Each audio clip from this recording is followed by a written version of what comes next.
இந்தியாவை விட 3 மடங்கு நிலப்பரப்பில் பெரிய நாடு கனடா. இந்தியா 32,88,000 சதுர கிலோமீட்டர், கனடா 99 லட்சம் சதுர கிலோமீட்டர்.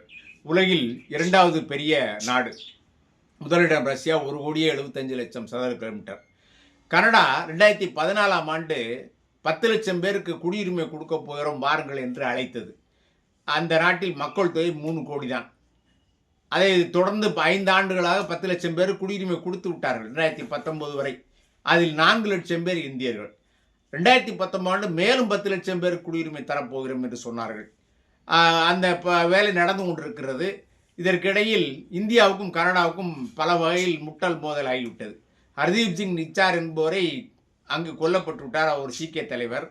அதற்கு இந்திய அரசு தான் ஆள் வைத்து கொன்றது என்று கனடா குற்றச்சாட்டு. ஜஸ்டின் ட்ரூடோ அந்த சீக்கியர்கள் 100 ஆண்டுகளுக்கு முன்பு ரயில் தடமும் தண்டவாளம் சாலை அமைப்பதற்காக பஞ்சாபிலிருந்து சீக்கியர்களை ஆங்கிலேயர்கள் கொண்டு போய் அங்கே இறக்கியிருக்கிறார்கள். இப்பொழுது அவர்கள் கிட்டத்தட்ட 23 எம்பிக்கள் நாடாளுமன்றத்தில் இருக்கிறார்கள். அவர்களுடைய ஆதரவில் தான் ஆட்சி நடக்கிறது. எனவே அவர்களை அனுசரித்து போக வேண்டியிருக்கு. அவர்கள் பலர் அமைச்சர்களாக இருக்கின்றார்கள்.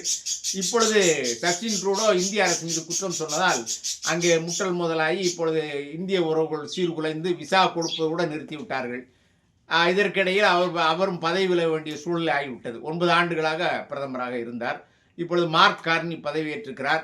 அதில் கேரி ஆனந்த சங்கரி என்ற ஈழத்தமிழர் முதல் முறையாக அமைச்சராகி இருக்கிறார். அவரை நான் டொரண்டோவில் 2018ஆம் ஆண்டு சந்தித்தேன். அதேபோல் 2 பெண்கள், இந்திய வழித்தோன்றல் 2 பெண்கள், அவர்களுள் ஒருவருடைய தந்தை தமிழர், அனிதா ஆனந்த்.